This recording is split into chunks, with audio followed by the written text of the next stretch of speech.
everybody. Welcome to the Hallmarkies podcast. And we are here to do another one of our romance reading wrap-ups. And we are talking this month about Book Lovers by Emily Henry. It's going to be super fun. And I am film critic Rachel Wagner, and Bree is here. Hello, everyone. And hi, Rachel. Yeah. I miss talking to you, in between our monthly talks. I know. It feels like it's been so long, and I miss it too. June felt like it just crawled. It was we're still in it, technically. month. I mean, we're still in it. Yeah. We're It's recording. when We're is recording this July on the coming? 29th. When is July coming already? Yeah, for real. But how are you doing? You doing okay? I'm doing okay. I've, prioritized joy. That's all I can say is find what makes you happy at this point. Yeah. Well, you're amazing. I mean, all that you do. I mean, I do a lot, but you do even more. With your we're family all out here doing it. And your school and everything. It is impressive. It's driving me nuts. I had a breakdown the other day. I was like, this is taking over my life. When you get so caught up into something that even when you're not doing it, you feel guilty because you're like, I could be spending this free time doing something else. But you have to remind yourself, I deserve to watch TV, Yeah. So, well, I mean, everything, I just kind of gave that up a while ago. That, I mean, just everything in my life is about either my film critic career or my podcasting, one or the other. There's very few. I watched Only Murders in the Building season 2, and that I'm not planning on covering for any of the podcasts. And that was a very rare, look at you watching something for no reason. Okay, so I feel like now you have to do a video on your YouTube channel that's just movies I watched just because. Yeah. Gotta find a way to monetize everything. Yeah. I love that for you. I love it. But it is nice about reading, even though we have it for this, and we talk about it for this episode, but for the most part, that's just to relax. Yeah. And see, for me, that is my experience that you have where I'm like, when's the last time I read something just because? Yeah. But I feel like I have so much reading that I'm doing for things that when I do get to a point where it's now I can pick up whatever, I'm like, well, now I don't really know what to read. So it kind of comes in handy. Well, yeah. So you need to take the recommendations that we have on the show. Yeah. I know. Yeah. But Book Lovers by Emily Henry. Yes. We have done Emily before. Mm-hmm. We talked about People I Meet on Vacation.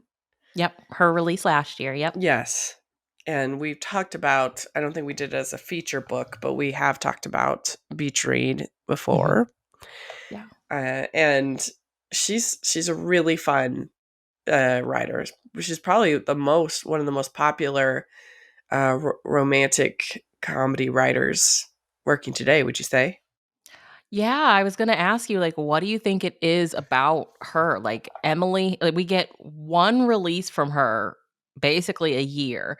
It typically comes out. I mean, you think about Beach Read, you think about People We Meet on Vacation, you think about Book Lovers. They all released around the same time, I think maybe early spring or mid-spring, and they're just a hit, So Mm-hmm.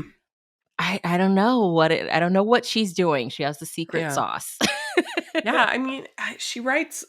She's very funny, I think, in her prose, and she writes very relatable characters that we connect with. I think that this is better than People on Vacation. Would you agree? Yeah, I got a little lost with People We Meet on Vacation with the back and forth. Yeah.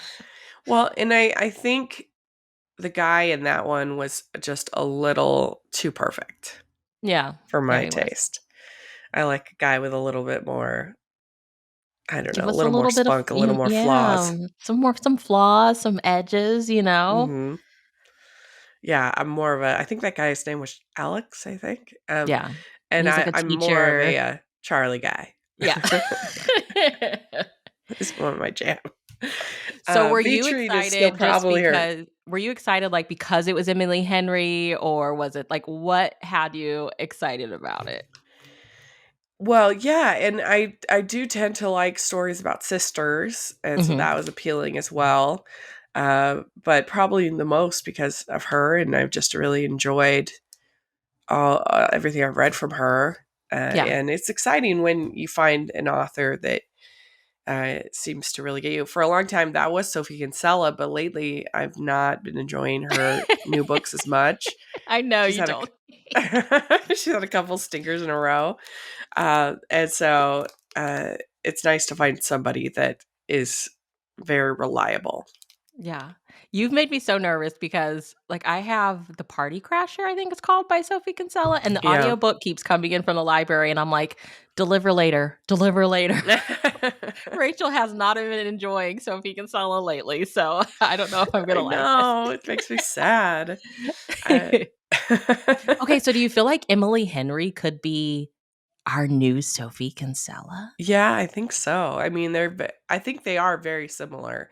I Mhm. think that Emily Henry's books are like a little bit more spicy Okay. than Sophie. I mean, she sometimes has like a little bit of spice, uh, but uh, but I think hers have a little bit more than Yeah. Sophie. But and I think they're pretty similar. I mean, I guess Emily's books don't have the British edge to them, which is kind of fun in Sophie's Mhm. books. Yeah. Oh, yeah. But other than that, don't you? Wouldn't you agree? They're pretty similar.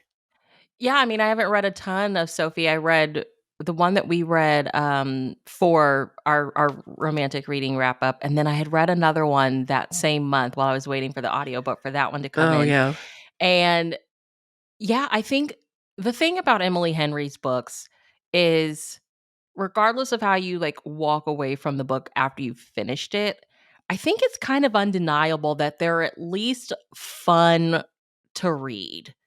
And I think for me, it's just like the way now book lovers and you're gonna do the summary and all that, so I won't like get into it too much. But like it was told in first person, and I was like, I don't know why I can't really do first person in romance, but I love her dialogue, whether it's like the yeah, character like thinking to themselves or like between them and another character, like and I think back to Sophie Kinsella, like those 2 reads that I read, and I'm like, that's what I really enjoyed about her books too. So yeah, I'm like, maybe Emily Henry is our new Sophie. yeah, yeah.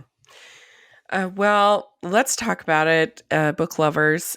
So the summary is pretty long, so you have to bear with me.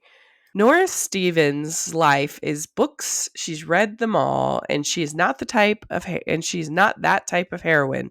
Not the plucky one, not the laid-back dream girl, and especially not the sweetheart. In fact, the only people Nora is a heroine for are her clients, for whom she lands enormous deals as a cutthroat literary agent, and her beloved sister Libby, which is why she agrees to go to Sunshine Falls, North Carolina for the month of August when Libby begs her for a sister's trip away. With visions of small town transformation for Nora, she's convinced needs to become the heroine in her own story. But instead of picnics in meadows or run ins with a handsome country doctor or bulging forearmed bartender, Nora keeps bumping into Charlie Lastra, a bookish, brooding editor from back in the city. It would be a meet cute if not for the fact that they met many times and it's never been cute. So, yeah, what did you think overall of the book? Overall, I loved the premise of the book. Like I said, I love her dialogue. Um, I just hate that it was written in first person, Oh, that's Rachel. interesting. I don't okay, so I love memoirs. And I remember a booktuber a long time ago saying they didn't like memoirs because they felt like they were being nosy, like they were, looking in on somebody's life. And I feel like that's how I feel like when I read a romance that's written in first person. I'm like, this just feels really weird and like I'm being nosy. It's so hard That's to explain. funny. But overall, I thought it was a fun read. All that to Mhm. say, it was still fun. What did you think? I really enjoyed it. I liked both the sister side of it and the romantic side of it. I thought she did such a good job of making Charlie seem so swoon worthy. Like just every time they would describe them getting like more intimate or like just the thirst in the book was very well done. Yeah. The thirst. It was a It thirst was, trap. yeah. um, but yeah, I also liked kind of the meta commentary about romances in Mhm. general. I thought was really fun. It starts out from the very beginning when the quote that I have for this one, it's take, for example, the small town love story, the kind where a cynical hotshot from New York or Los Angeles gets shipped off to small town USA to like run a family owned Christmas tree farm out of business to make room for the soulless corporation. But while said city person is in town, things don't go to plan. But of course, the Christmas tree farm or bakery or whatever the hero's been sent to destroy is owned and operated by someone ridiculously attractive, suitably available for wooing. Back in the city, the lead has a romantic partner, someone ruthless who encourages him to do what he set out to do and ruin some lives in exchange for that big promotion. He fields calls from her, during which she interrupts him, barking heartless advice from the seat of her Peloton bike. You can tell she's evil because her hair is an unnatural blonde, slicked back, a la Sharon Stone in Basic Instinct, and also she hates Christmas decorations. As the hero spends more time with the charming baker slash seamstress slash tree farm person, things change for him. He learns the true meaning of life. He returns home transformed by the love of a good woman. There, he asks his Ice Queen girlfriend to take a walk with him. She gapes. She says something like, "In these Manolos? It'll be fun," he tells her on the walk. He might ask her to look up at the stars. She snaps, "You know I can't look up right now. I just got Botox." So, do we think Emily Henry watches Hallmark? Well, she says in the afterword, she says, "I love Hallmark movies." There we go. Yeah. But I feel like this, I do have to say, I feel like this is like 2015 Hallmark Okay. Yeah, that's more fair. than now Hallmark. Yeah. Yeah, yeah, Like you don't usually get the Ice Queen girlfriend anymore. yeah. We've grown past the Ice Queen girlfriend. But if you think of like a Nine Lives of Christmas, for instance, Yeah. Yeah, yeah, yeah. where you're like, why is he dating this horrible woman like that Yeah. hates puppies? Like she's awful. And Uh, I loved the like, when you were reading the summary, because I never read the back of the book, but, like, I know, like, on YouTube and Pinterest, it's all like, there's this whole trend of, like, be the main character in your life. So you were, like, reading the summary, and I was like, "Oh, that makes sense." For Nora, like, she is this agent who does, like, all these things for, like, her clients, like, she's very work life motivated, and yeah, essentially, we do see her become the main character throughout mhm. the book, and, I mean, she is technically, but, you know, Yeah. so that was cool, that was cool to see. Well, but it does subvert it a little bit because Charlie Mhm. is not the like hometown hunk. Like he's more he's the guy from we first meet in the city, and we think he's kind of the jerk and he's kind of the bad man of business in a lot of ways, but turns out he's super hunky, Okay, super great. if this were a Hallmark movie, which I don't think it would be because it is a Hmm. little steamy unless they had somebody cut it out, who Yeah. would be our Charlie? I was thinking like someone like Sam Page, I think would be a good one Mhm. for this kind of mix of modern and like a softer side too. I think he would be a good fit. Okay, who would your Nora be? Um let me think. I I mean, really want Lacey to be in a new type of role. Like, she totally kills her roles that we yeah. typically see her in, but I'd love to see her in like a Nora role. That could be fun. I could see that. Nikki DeLoach, I think, would be good. Oh, Nikki would be so good. hmm Yeah. And I feel like she's never done a movie with Sam Page. I feel like they'd actually have pretty good chemistry. Mhm, mhm. I mean, and her and Michael Rady would be good too. Yeah. Although Oh, I he's, think Ashley could potentially be a good Nora too. But I just love Ashley, yeah, so I mean, Ashley's great. Yeah, so in the afterwards, she says, "I love Hallmark movies. I love the quaint settings. I love excessive number of sweaters and knee-high boots. I love the aspirational level of commitment to seasonal decor in every home. Most of all, I love the happy endings." Oh, okay, okay. She Okay, said, so what did you think about Nora and Libby? Because "Yeah, see, this is a lot of the interesting." reviews that are, like, negative are Uh-huh. people can't stand Libby. Yeah, and I kind of understand that. And a part of her character I didn't feel like was successfully really fleshed out because there's Yeah. obviously something much darker going on for someone that's that pregnant to not want to be with their partner and to the way that she's kind of controlling over Nora. And I don't know, there was something about her character that I didn't feel like was quite explored enough, but I Yes, thought yes. their relationship as sisters, I definitely, connected with. We'd like to take a second and thank our sponsor of the podcast. From Jenny Martz, the USA Today best-selling author of award-winning books filled with love, laughter, and always a happily ever after, comes a sweet, funny, and heartfelt Western romance that will have you swooning. Jenny Martz's Cowboy Ever After is a fish out of water, grumpy sunshine romance that follows a shy author from the city, her jaded cowboy host, and their journey to trust and love again over a week together on a ranch in Montana. The perfect romance for your summer reading list, Publishers Weekly calls Cowboy Ever After a sweet tale that will have readers eager to return to this picture-perfect Montana town. Available now on Amazon and in stores at Barnes & Noble and select bookstores. For more information about Cowboy Ever After and other titles by Jenny Martz, visit www.jennymartz.com.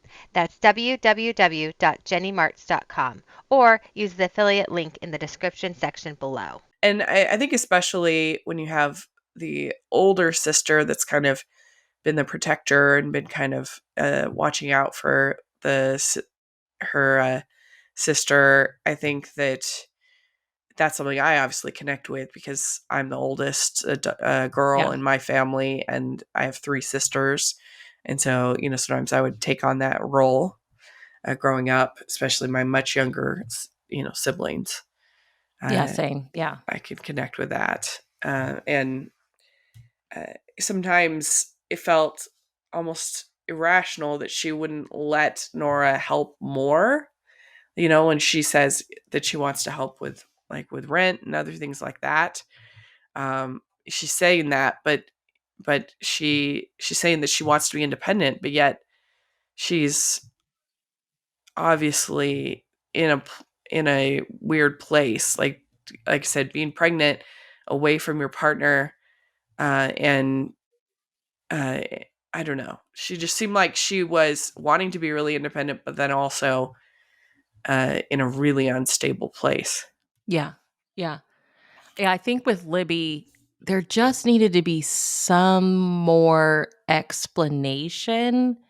Like when once the story wraps up and you know all the details, you're like, "Oh, okay, I can understand Libby's perspective." And again, I think that maybe this all goes back to it being told in first person narrative. Like we don't get scenes from, say, Libby's perspective, and I think maybe that could have helped. But Mhm. I mean, I really liked learning really how Libby kind of viewed the relationship with Nora. And like once Nora kind of put her foot down and Libby was like, hold up, hear me out. It Mhm. was like, okay, this makes sense. But it was like, I really wasn't expecting that because we had really got no signs or hints of that leading up to that point. So it kind of felt like a surprise. Yeah. Yeah, I think they could have done more with her and Brendan, I think was her husband's name. Hmm, hmm. Yeah, because there's obviously major things going on. And I mean, I think that they can't get they have to keep the tone of the book kind of light, but maybe they shouldn't have had her be pregnant. Maybe she should have just been Yeah. like, That uh, deep pregnant too. Like she's far along yeah, pregnant. yeah. But I could relate to their relationship. Yeah. Yeah. I thought it was like I loved that it wasn't like a dramatic sister relationship. Like a lot of books that like come out that are really popular are like three estranged sisters. And that's always like a good read, but it was fun to see normal sister relationship. They get along, but there are those like underlying problems. Like Nora feels like she has to protect her and step in financially and, do all the things. And Libby has her problems. So it felt very realistic without Hmm. also being super dramatic. Well, and I liked that scene where Charlie says that anybody is lucky that Yeah. is loved by you. That Yeah. Oh, that was a swoon. good. Okay, so I mean, I have to just talk about the premise of the like Libby has this idea of like let's basically have our own Hallmark experience. That's what I was like really wanting to hear you talk about cuz I mean, as Hallmark fans, isn't it kind of a dream for us to just I want to go to, Canada and be in one of those towns where they shoot the Hallmark movies. So, I mean, do you think Yeah. this is a real thing? Is it totally far-fetched? What do you think? Well, and also I just finished watching The Summer I Turned Pretty season 1, and we did the recaps that y'all should check out. And so not only like going inside a Hallmark movie, but the idea of sort of this month long or summer long uh vacation on the beach in a beach house is my dream. I've been trying to get my family to like rent a big house and all just go to the beach and have some fun together for years, and they just not into it. I can't seem to convince them. And Nobody I'm like, wants to oh, go. yeah, and it would be so fun. So that part of it is like that alone, just by the beach, is fantasy to me, let alone having this romance and also, spending time with your sisters. And because my sisters, they all live kind of far away, except for my much younger sister is close by now. But for a long time, they all lived really far away. And so I don't get to spend the time I would like with my sisters or my nieces. They all live far away, and so I don't know. Just that whole idea of sort of this summer trip is kind of a fantasy as Yeah. well. I mean, I just want to go to Evergreen and sit at the cafe, make a wish, like everybody does when they come in the door. Like that's my Well, fantasy. and I think there was even in New York there was a hotel that did a Hallmark suite, Oh my fully gosh. decorated, that you could get for the holidays, with tree and everything. And like, oh, that would be fun. That would Yeah. be really fun. They should do Well, that as part of like Christmas Con, oh, and I have like know. a I'd I pay the just want to win, like, whoever does Lacey's wardrobe when she does a Christmas movie, I want them true. to give me a wardrobe. A week. I'll take a week. A week worth of clothes. Yeah. Yeah, I think she actually brings some of her own clothes. Oh, So I she love just has that. good taste, I Yeah. think. Always the cute coat and the boots, like Emily Henry said in the back of the book. Yeah, but I think that it was just, I don't know. I love that the book is so big right now because for years, Hallmark lovers have been saying, like, we love this. And I just feel like, in a way, that this book kind of just shows how, I don't know, like, how important those types of stories are to people. Yeah. Yeah, and it's really kind of a love letter to the tropes. I mean, she kind Yeah. of makes fun of the tropes, and Yeah. through Nora, as Through a Nora. book editor, it provides a good or a book literary agent. it provides a good canvas for sort of making fun of these tropes, like the ice woman of business and things like that. But it also sort of embraces those tropes, which makes it fun. Yeah. One thing that I thought was really interesting was I kind of fell in love with their mom, who's never actually on the page. Hmm. But we, again, being told through first person, you're getting Libby's perspective of their mom. Like, we didn't have a lot of money, but she still managed to make everything fun and beautiful. And I just loved when Libby would be thinking of her, when Nora would be thinking of their mom. But then Libby's like, her perspective was totally different. You know, she's like, she made you grow up so much faster than you should have. And, it was just really interesting because I feel like she's such a big part of the story, but she's never actually on the page. And again, going back to that sister relationship, we experience relationships with our parents so differently. While Nora has this like fantastic memory of her mom, and Libby's isn't terrible, but it's like, I remember things a little bit differently. So I really liked how she incorporated that into the story. Yeah, that's true. I mean, and that is accurate. I mean, my sisters and I, we are so different, and I mean, again, we have a pretty big age gap between a lot of us. But even my sister, that's just 2 years younger, we do remember things really differently. I remember talking about something the other day, and her saying, "That's how you remember." She said, "That's how you remember that." Oh, Isn't it funny? You're like, we were both there, but we totally experienced it different. yeah. It's definitely a real thing. Do you have any sisters? I do. I have two. Yeah, Yeah. I have So two. you know. I just thought I just thought this book was very swoon worthy. Yeah, I it mean, was. don't you think she made Charlie just so good? Yes. See, I'm thinking my Charlie, like, I love me some Andrew Walker, and I don't know why. I'm like, Andrew Walker would be my Charlie. He could pull it off. I mean, at first I'm like, it could be Tyler Hines. He's got that Charlie kind of gruffness. But I'm like, I want to see Andrew. Andrew would be my Charlie, I think. Yeah, I could see that. I could see him. He, the, yeah, I think you want somebody who's believable as kind of a bad man of business, but has that. Uh, I think usually Andrew Walker plays more hometown hunk kind of Yeah. guys. Yeah, the guy next door. Hmm. Whereas I think with Charlie, I think of somebody, I don't know, who's just like a little bit more. There's like a little bit more of a gruffness to him, but I wouldn't even say that about Sam Page. So I don't know why.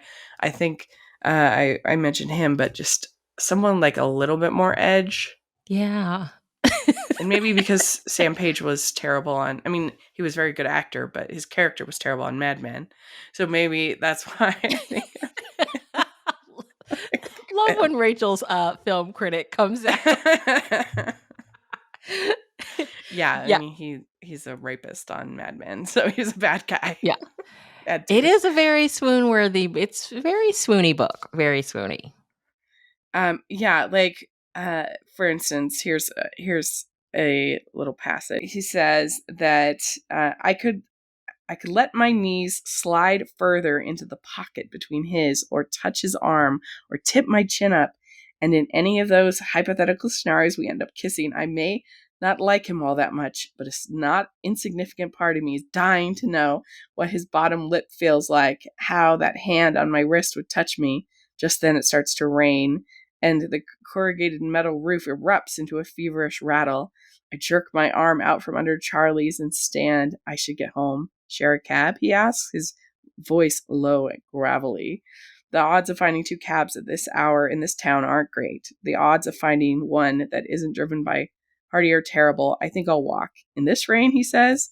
And in those shoes, I grab my bag. I won't melt, probably. Charlie stands. We can share my umbrella. Oh, Charlie. Yeah, what do you think of Charlie? I I liked Charlie. I Yeah. feel like there were times where I liked Charlie more than I liked Nora. Yeah, I Um, agree. but in the end, I think they were like a really good balance. There are two people that I think you can see years from now still being together because they just balance each other really well. Hmm. Yeah, I could picture them being like the power couple. They're gonna take over publishing. Yeah. Oh yeah, definitely.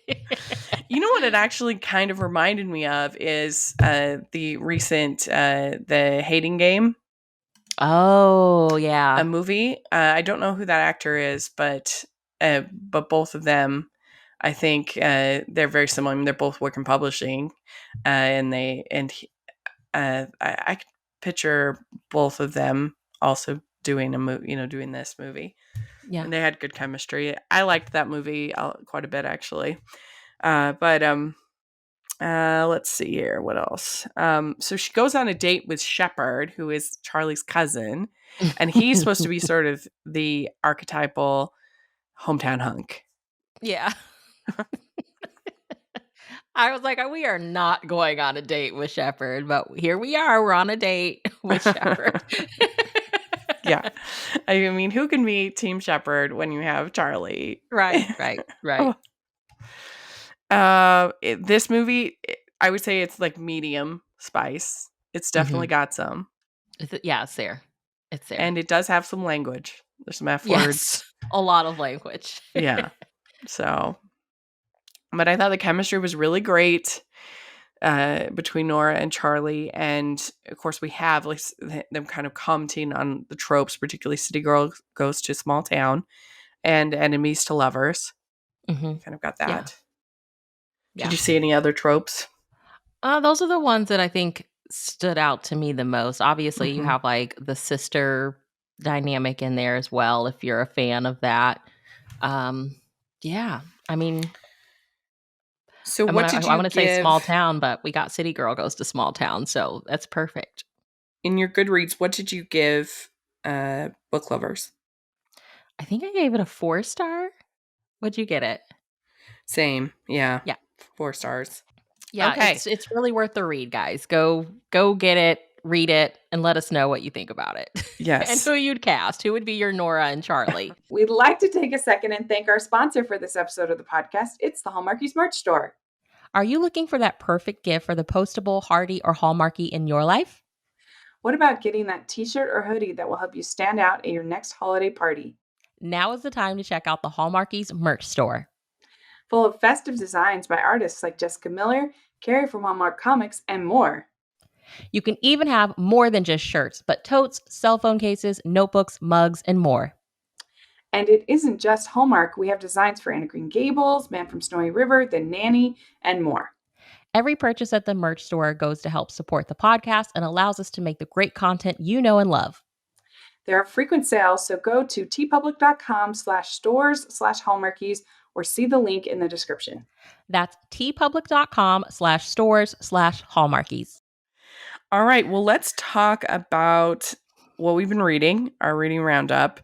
And why don't you go first? What's your first book that you want to talk about? Okay, I just have to preface this with saying, like, I feel like I haven't read anything in June, but I've actually read a lot, but I've read a lot of graphic novels. But I will Fun. talk about the 3 books that I've read. I've been reading like a graphic novel every night before bed. They're like 20 pages. Falling for the Doctor by Nan Reinhardt is going to be the first one that I talk about, and I loved this. So it starts out the meet cute. You know we love a good meet cute here on Hallmarkies. They're like the heroine has come to this town. It's a small town in Indiana, and she used to be an emergency room surgeon, but she lost a patient and is just dealing with PTSD and anxiety around that. So she's completely shifted career paths. She's still in the medical career field, but she's like selling like equipment and stuff like that, like teaching basically how to use this equipment. And there's this real like jerk of a guy trying to hit on her. So in walks this pretty cute doctor. She doesn't know if he's married, if he's gay, not looking, but she walks up to him and she's like, I need you to play along. And she kisses him. So that's their meet cute. And he pretty quickly figures out like, oh, this guy's in here. This is probably why. So it is like a fake dating story for like a short amount of the book, because eventually like none of that really matters, but it's like them two, like just undeniable attraction and like a little bit of chemistry there, but time is a huge conflict. She's only going to be in town. She's basically like a traveling worker. So she's, on to the next city, going to St. Louis next. So he's convinced, like, I'm going to convince you to stay. And in typical small town fashion, you fall in love with the community and how welcoming everyone is. And it just makes it so much different, like that much more difficult for her. And I thought this was adorable. So again, that's Falling for the Doctor by Nan Reinhardt. Definitely go check it out. That sounds fun. That sounds really fun. Yeah, I like you. I didn't read a ton in June. I was very busy, but I did get 3 books done. The first one I didn't love, Okay. but other people might like it. And then there's a movie coming out, which I also didn't love, but other people might like it. So it's Mr. Malcolm's List by Suzanne Elaine. And like I said, there's actually been 2 movies made. I haven't seen the first movie that I think was made for BBC TV with Gemma Chan. I'm curious to see it if it's any better. But there's a new version with Rita Pinto coming out in July, and I didn't care for the movie or book. It's the premise sounds fun. It's a historical, like a Regency type romance, which I usually love. And it's about this man who has this list of all the things that he wants in a partner, and he goes on a date. He takes this woman named Julia to the opera, and he's not feeling it. Doesn't think that he matches her list, and so she develops this whole scheme of she finds out what the list is, and so she develops this whole scheme where she's going to have her cousin Selena basically become like the perfect woman for his list, and then break his heart, and the of course Selena and Mr. Malcolm end up actually falling in love with each other. And I just didn't love the conflict, that how long he was like, how dare you lie to me? And I was just like, oh. And get over it, dude. Yeah. And I really didn't like Julia as a character. She was very annoying. And I don't know, I just didn't love it. I just found it kind of like, I don't like any of these people. It's not funny enough. It's not witty enough. These people are annoying. And so I wasn't a fan. And the movie, I felt like it was on like I felt like the movie was at like 0.75. Every scene felt just stretched out. Like, I'm exaggerating, of course, but like, I don't know. It just felt like if there was a way to say something longer, it did. And it just dragged. I was like, come on. Oh, I can't with that. I can't stand that. I still don't like in the movie, I don't like the conflict. I think it's stupid. It's obvious that, like, even though she was pretending with a few things, like, it's obvious she wasn't pretending with everything. And so the fact that he's all puffy about her and the list and everything like that is just annoying. And they have no chemistry at all in the movie. And so it can't even win you that way. I don't know. It was just very dry and not fun. So I just didn't love it, and I wanted to. It seems like something I should love, Mr. Malcolm's List. That sounds very me. Yeah, I'm like, I Googled it, and I'm like, this looks like a Rachel. Yeah. I just didn't like the characters. I didn't like the conflict. So it was a bummer. But it's popular enough to have had 2 movies made about it. So a lot of people will probably enjoy it. So more power to you if you love it. Yeah.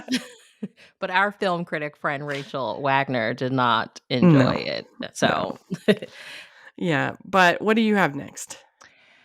Okay, so I guess staying on trend with not really liking.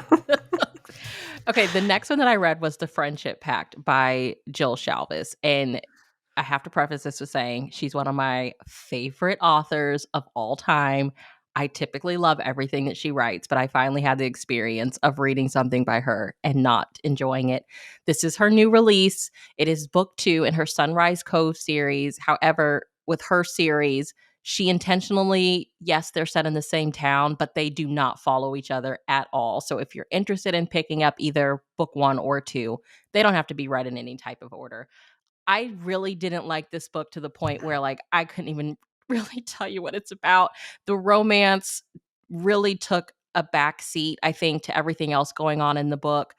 She does a fantastic job typically of writing those stories that blur the lines between women's fiction and rom-coms. Like, she Hmm. does them both so well.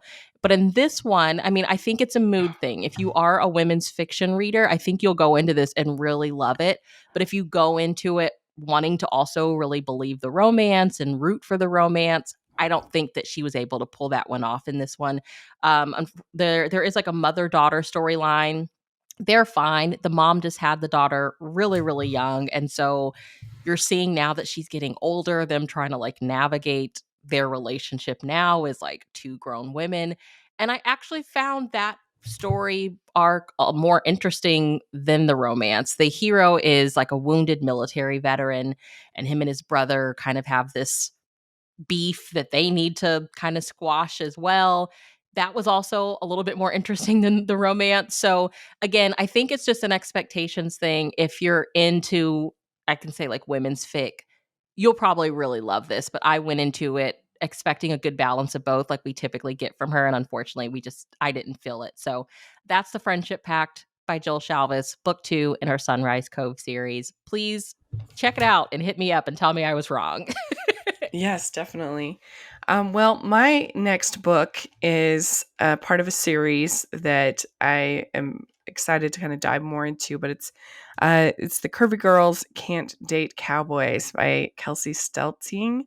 And she has a whole Curvy Girls series, and these are YA, body positivity kind of romance. But what I appreciated about it is that it's really not about her being like curvy hardly at all. Like, it's Uh-huh. just a romance. And so it's not like on the nose of, like a lot of scenes of being like, look how beautiful I am and I'm curves, which would be fine. But I don't know. I just thought it was better that it was just kind of, she was just normal, treated like any other character.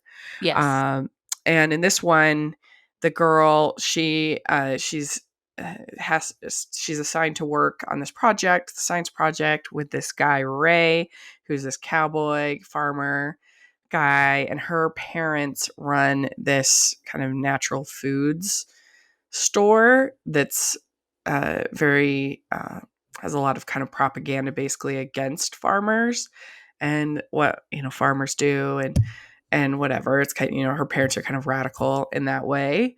And so that's the main conflict, not whether she has curves or not. This is not like great literature, but it was fun. I enjoyed it. Oh, that sounds Yeah, you adorable. can finish this in easy one day. Well, read. It's a quick read, but I liked it, and so I'm curious because there's lots.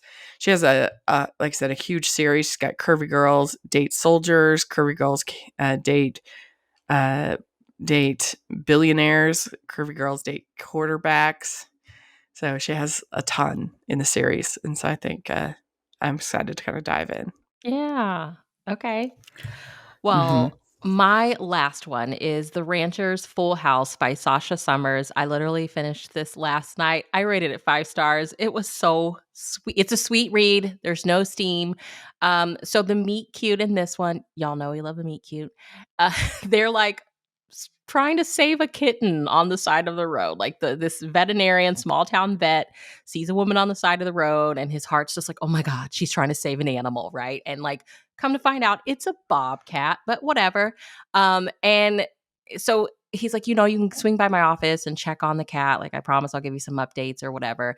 And in she walks with 4 kids. And he's like, oh no, like, I don't date single moms. I don't date women with kids. And we find out why. And I honestly, like, I appreciated her on it, like putting that honesty in there of like, I don't do this. And then us learning why, which is a totally understandable reason as to why someone would make that decision. But it's small town, there's undeniable attraction, and things just start to, you start to kind of question this rule that you've kind of lived by. And in Jenna's the heroine. The kids are actually her siblings. Their dad passed away, and then her mom, it sounds like her mom might have like died of a broken heart. Their mom died shortly after. And so now she has moved to this small town. She's gotten a job as a teacher, and she's raising her siblings. And her last boyfriend basically dumped her when their mom passed away, and he found out now she was going to be raising these kids. It's like, if I'm going to be raising kids, they're going to be mine.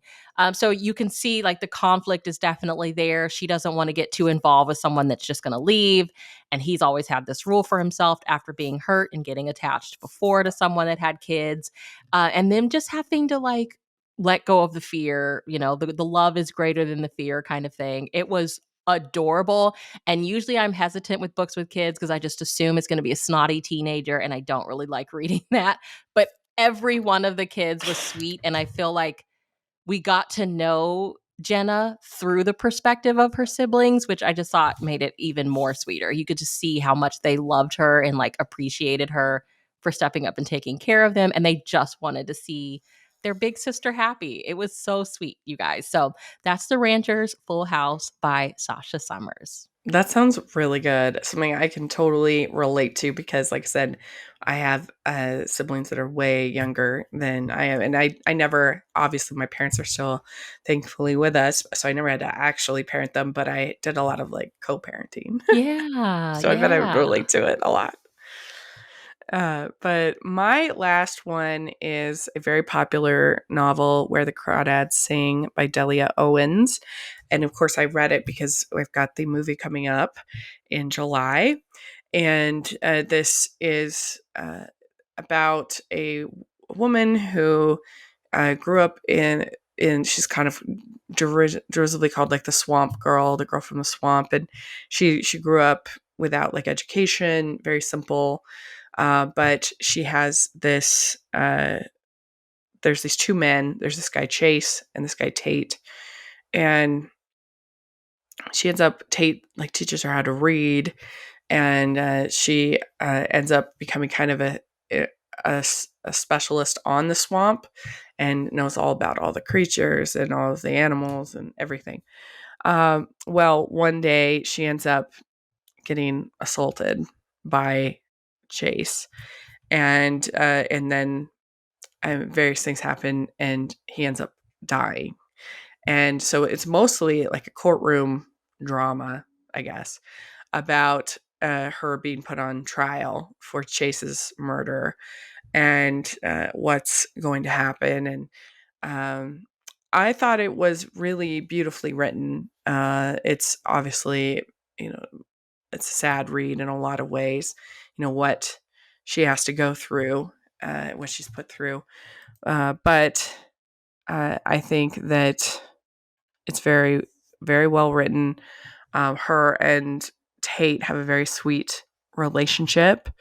And it does have like a fairly happy ending, I guess you'd say, considering everything that happens. I wouldn't be surprised. I don't think the movie's been rated yet. I wouldn't be surprised if it is rated R because of the assault. Depends on how they do it, I guess. But yeah, I would think that would probably make it rated R. But anyway, I liked Kaya as a lead character. She's very sweet, and I like I said, Tate was a good character. So I'm looking forward to seeing the movie to see what they do with it. I But can't wait it to was hear definitely what you sadder think. than what I typically read. Okay. Yeah, I can't wait to hear what you think of the movie versus, Mm-hmm. alignment with the book. I haven't read the book, but hearing you talk about it, I'm like, oh gosh, it sounds good. But when I know that there's like certain things in books, I'm like, oh Yeah. no, I don't know if I can do that right now. Yeah, I usually do. I'm very hesitant, with any kind of assault or any kind of thing like that because I am single and I live alone and I don't really want those kinds of thoughts, creeping in, those kind of fears Yeah. creeping in. But I think because this has such a unique time and place, it's not something that's I would be like scared of, if that makes sense. Yeah. Yeah. It's more, like I said, it's more of a courtroom drama than anything else. Okay. So it is similar to, I don't know, like And with her Time to being in Kill or like the something like swamp, that. yeah, with her being from the swamp, it's probably some class stuff in there as Yeah, well. definitely. Wow. Okay. And so it'll be interesting to see what they do with the movie. It looks like a beautifully filmed movie, and so I it seems like they've know. captured at least that part of it, which was very well done. You definitely get this feeling of the swamp and the and just her love for all the animals Oh, I love comes that. through, and yeah, so I think it's hopefully gonna be a good movie. We'll see. I guess I'm seeing it next Monday, so I'll let you all know what I think. So there we go. Well, we did it. That's We our did it. reading for June. Let us know what you think of Book Lovers and what you think of any of the other books that we talked about. We'd love to hear your thoughts. And Bree, where can people find you? You can find me on Instagram at Bree.unabashedly, and I co-host the Categorically Romance podcast. And you guys, you have to read with us for July because Rachel's making me read a Yes. classic. Yeah. I'm It's glad I Christmas almost in forgot to talk about it. July. It's Christmas in July, and Rachel's like, let's read a classic. Well, so we have Persuasion coming out, the new version. And it seems like it's fitting for this kind of series, romantic reading, that we read Jane Austen at least once. And you've never read Jane Austen, right? I've read Pride and Prejudice. Oh, you have? Yeah, Okay. Yeah. some years ago. That's it. Well, I love Jane Austen. I'm a huge Austenite, and I love Regency romance, and I'm excited to read Persuasion. It's definitely one of her more gentle kind of, it's not as biting in the satire as Pride and Prejudice is. Okay. The banter, this is a little bit more gentle than that, but I love it, and so it's going to be fun. And I think I'm going to do sometime in July. We're going to do a Persuasion movie ranking as well. Oh, Uh, that'll be fun. yeah, and so that will be fun. But yeah, you get to read Persuasion. Are you I excited? know. I am. And like, of course, because I know you love Jane Austen. And then, so Uh-huh. my co host Aaron's going to join us. He loves Jane Yes. Austen. And so I feel like I'm going to be out of my element here, but I'm excited. Yes. I hope this is a new favorite book. I have Yeah. heard like Persuasion is a lot of people's favorite Austen. So I'm excited. Yeah. I mean, I connect with it because it's about an old maid. So, of course, I.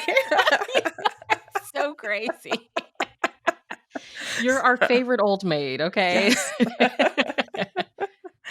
But let us know what you think. What's your favorite? I don't know which. I mean, I think Pride and Prejudice is probably my favorite Jane Austen, but they're all special in their own way to me. Yeah. I used to read all 5 books every year, but I just don't have the time.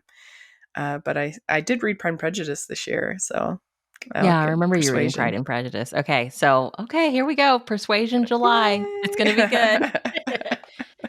And you can follow us both on Goodreads, so make sure you check that out. And you can find me at Rachel's Reviews, all of our social media, iTunes, YouTube, and on Rotten Tomatoes. Make sure you're checking out, and you can see my score for Where the Crown Hats Sing and Mr. Malcolm's List. You can read my review if you follow me on Rotten Tomatoes. So check that out.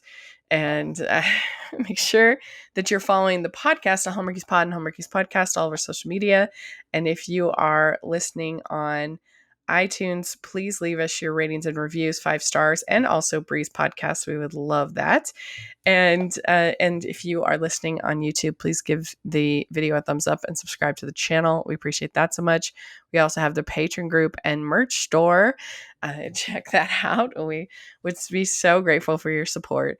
And thanks so much. This was a lot of fun, and happy reading, everybody. Bye, everybody. Bye.